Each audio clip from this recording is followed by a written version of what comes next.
Howdy, y'all. On March 28, 2022, Florida Governor and piece of human garbage Ron DeSantis signed into law House Bill 1557, the Parental Rights in Education Bill, although you've more likely heard of it by the more telling moniker, the Don't Say Gay Bill.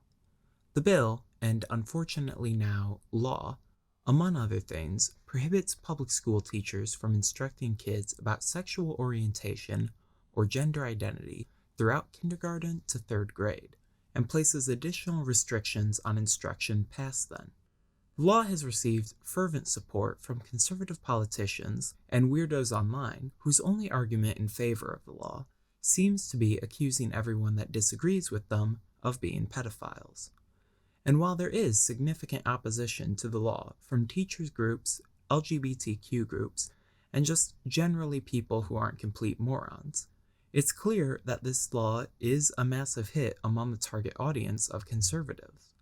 And I believe that the positive response to this bill is illustrative of a wider trend in conservative politics.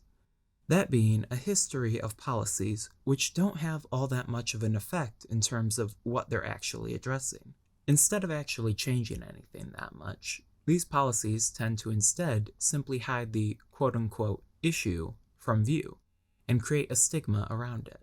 Stigma being a strong, society-wide disapproval of something, which can often lead to discrimination against the targets of said stigma.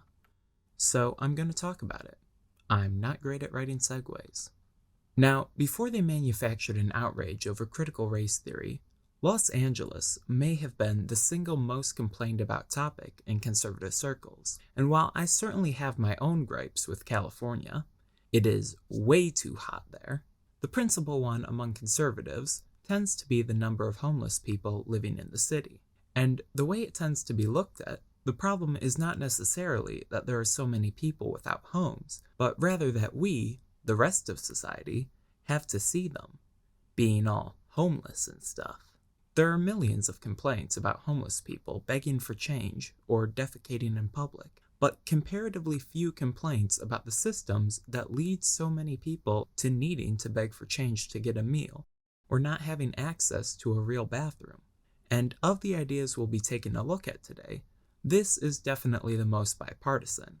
Trust me, Californian liberals are not strangers to complaining about homeless people.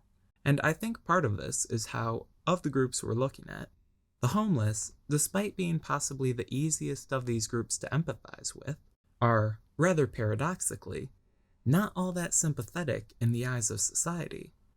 There's a pervasive perception of homeless people as addicted to drugs, which, while homelessness often leads to substance abuse and vice versa, only a minority of homeless people actually are, with many other factors that often contribute to homelessness, such as parental abandonment, physical injury, and abuse, not coming to mind as readily. And additionally, many homeless people are already members of stigmatized groups to begin with. LGBTQ people, African Americans, and especially people suffering from mental illnesses are vastly overrepresented in the homeless population, and a compounding of stigmatized identities further decreases sympathy for the homeless. There's a reason that the orphan from Les Mis is a pretty blonde girl and not a black trans mask with bipolar disorder, and it's not just because the book was written in 1862. We can see some solutions to homelessness that conservatives approve of, highlighted in the PragerU video, What Do We Do About the Homeless? A title which seems to treat them more like a problem than like people. And the policies championed in this video make that clear. They praise Houston for criminalizing panhandling, public encampments, and other acts they deem street obstructions. And in California, they compare an underpass separating LA and Culver County, the LA side having a significant homeless population compared to none on the Culver County side.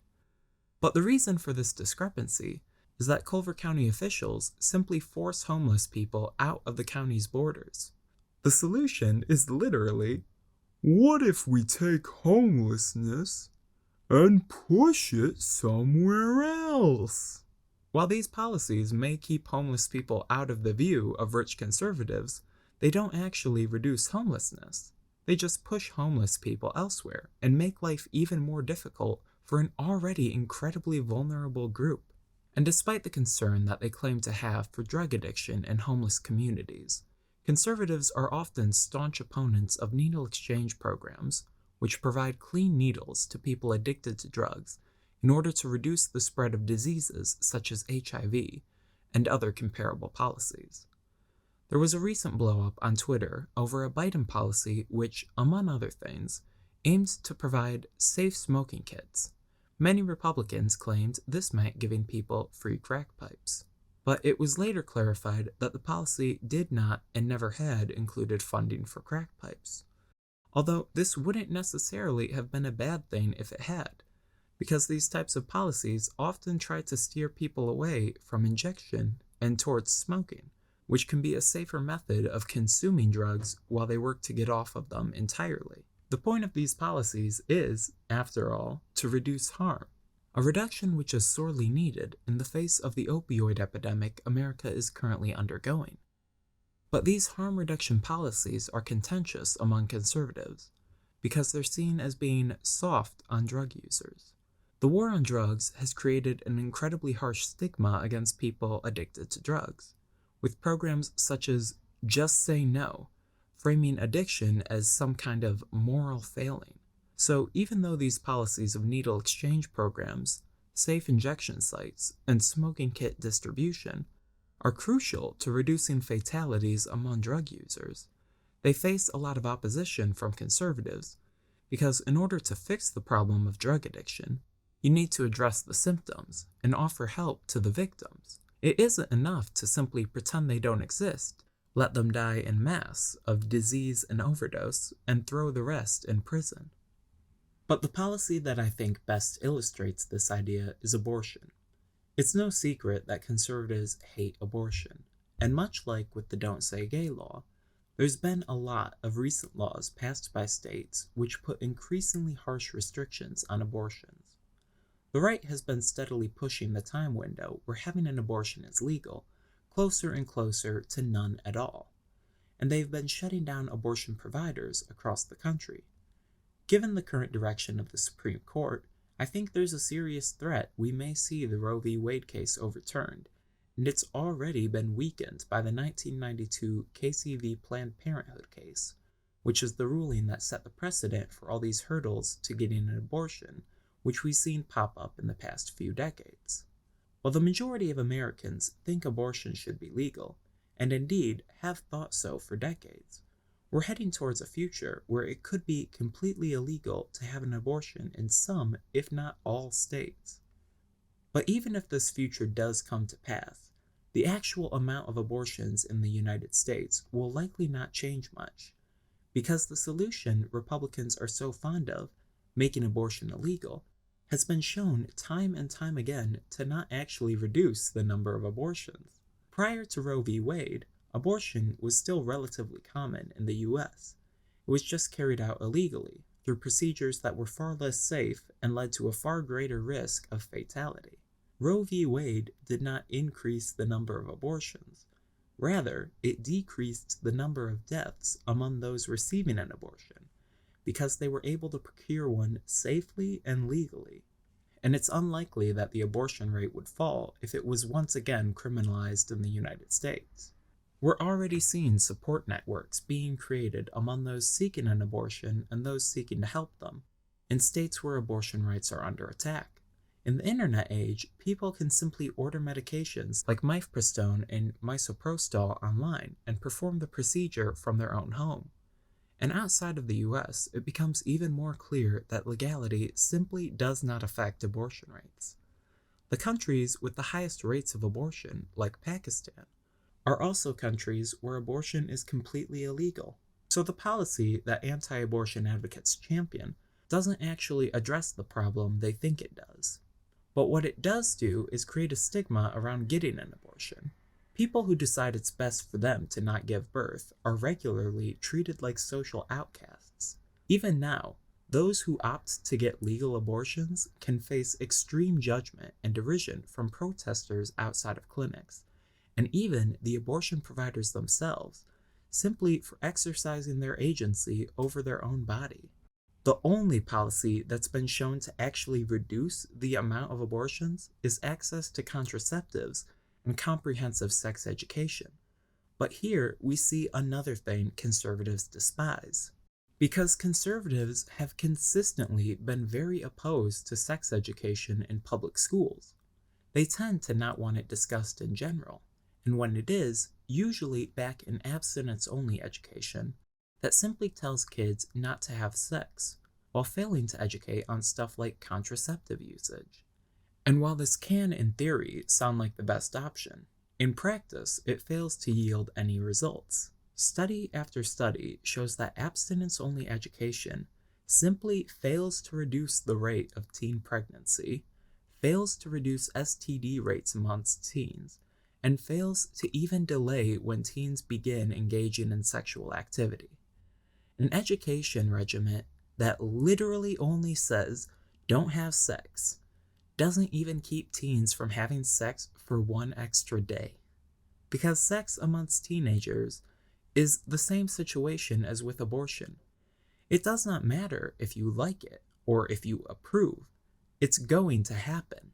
The only thing that's been shown to reduce the risk of pregnancy and STDs is a comprehensive sex education which accepts that abstinence is not the only option that teenagers will take and provides them with the education they need to be safe should they decide to engage in sexual activity.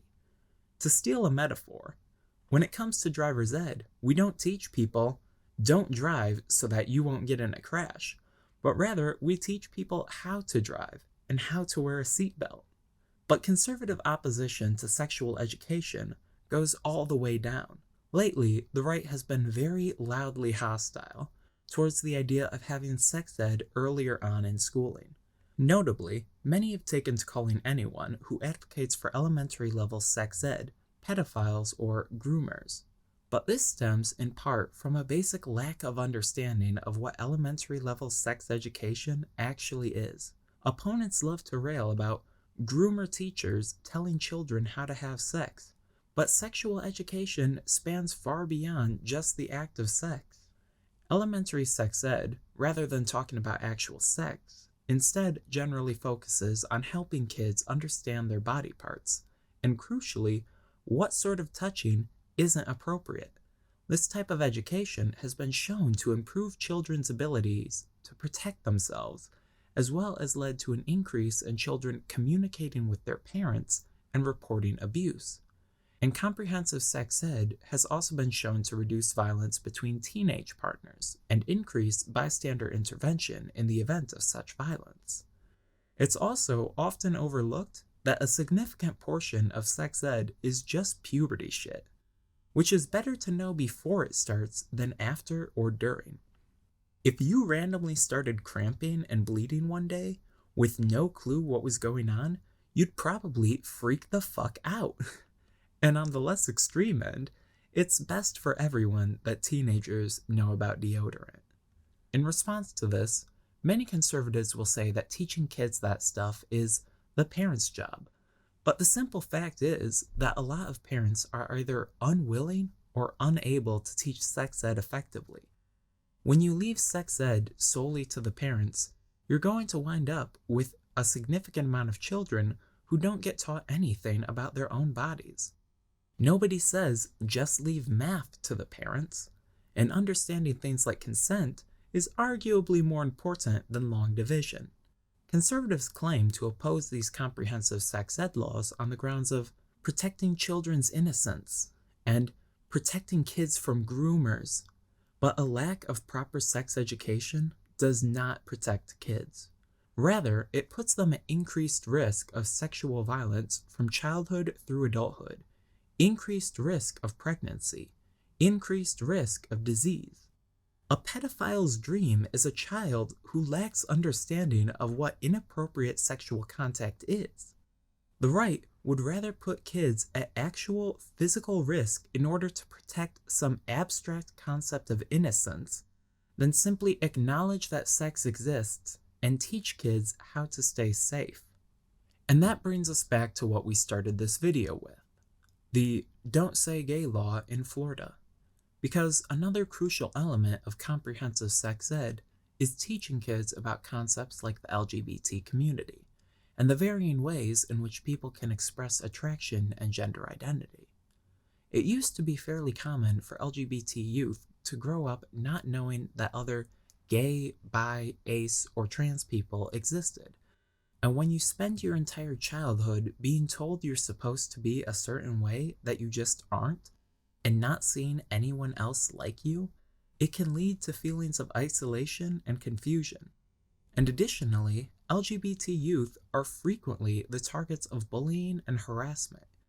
Even today, the vast majority of LGBT youth will face discrimination, which can often lead to worsened mental health, dropping out of school, and a depressingly high amount of suicides. But what we've seen from these comprehensive sex ed programs that discuss LGBT topics is that by just educating children on these concepts, you significantly improve the outcomes for everyone. Research from Montclair State University shows that when schools have comprehensive sex ed that's supportive of LGBT people, LGBT students have better mental health, report fewer thoughts of suicide, are less likely to drop out of school, and even have better attendance. And the benefits aren't just limited to LGBT students, because the study also shows that in addition to the other benefits of comprehensive sex ed, these programs also result in a better overall school environment with less bullying across the board.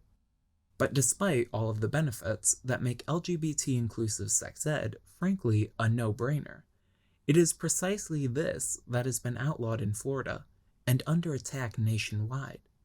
The new law states that classroom instruction by school personnel or third parties on sexual orientation or gender identity may not occur in kindergarten through grade 3 or in a manner that is not age-appropriate or developmentally appropriate for students in accordance with state standards. So simply acknowledging that LGBT people exist in an elementary school classroom is now potentially against the law in Florida. Naturally, it's pretty much a certainty that this policy will never be exercised to prevent discussion of heterosexual romance or cisgender identities, because since heterosexuals and cisgenders have declared themselves the default, they don't consider heterosexual a sexuality, and they don't consider cisgender a gender identity. They just think of it as being normal. The stigma is only placed on everyone else who doesn't fit into those boxes. This law will harm LGBT youth, who will be denied the benefits that we've seen come with LGBT-positive education, and bullying may be exacerbated even further, because if the state doesn't respect your identity, why the hell would a bully respect it? Another aspect of the law is that it could make it difficult to impossible to be an LGBT teacher. You saw the text of the law. It is vague as shit. Gay, bi, and lesbian teachers may not be allowed to so much as mention any same-sex partner they may have, lest they put themselves at risk of being sued. If a student has gay parents, are they allowed to talk about it in class? When teaching history, will teachers not be allowed to talk about LGBT historical figures? Because despite what some people like to pretend, LGBT people have existed throughout history. Will trans and non-binary teachers even be allowed to exist? Or is simply being who they are considered instructing children on gender identity? The language is vague because they want to ensure teachers are too scared to discuss anything that has to do with LGBT topics. And the ones who suffer from this are going to be the students. Proponents of the Don't Say Gay law claim discussion of LGBT issues is confusing kids with gay and trans ideology. But if there's one thing conversion therapy has shown us, it's that you simply cannot change a person's sexuality or gender identity. If getting burned, beaten, and electric shocked can't turn a gay person straight, knowing gay people exist isn't going to turn a straight person gay. They also love to call LGBT activists groomers, but that's just because they're bigoted and hate LGBT people. Let's not forget the actual consequences of the policies they're supporting. Prohibiting comprehensive sex education, plain and simple, puts kids at greater risk of being sexually abused and makes them less likely to report any sexual abuse they experience. These policies endanger children, both LGBT and non. Across all these policies, we see the same story. Various stigmatized groups, from homeless people to people with drug addictions to those that receive abortions, and LGBTQ people, are essentially pushed into, or in the case of LGBTQ people, back into a closet, where they're out of the public eye and seen as undesirables. Out of sight, out of mind, as they say. But while this stigmatization doesn't change the reality of the situation, homeless people kicked off the public street are still homeless, gay people kicked out of the classroom are still gay. It does serve to make life increasingly difficult for the targeted groups. From homeless people who are denied the ability to sleep under the Culver County underpass, even when they've got nowhere else to go, to those suffering from drug addiction who may die of HIV because they didn't have access to clean needles, from people who need an abortion that might be forced to undergo a far more dangerous illegal procedure, to the child who doesn't report their sexual assault because they were never taught that it's not okay for people to touch you there, from the teen who catches an STD or gets pregnant because all their lessons about not having sex never taught them how to use a condom, to the kid that grows up confused, scared, and bullied by their peers to the point that they want to die, just because they were born different from what the right deems appropriate for kids.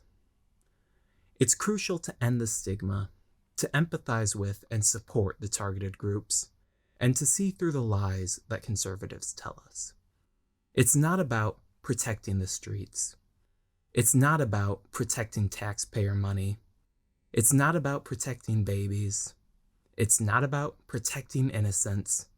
And it's not about protecting children. Thanks for watching.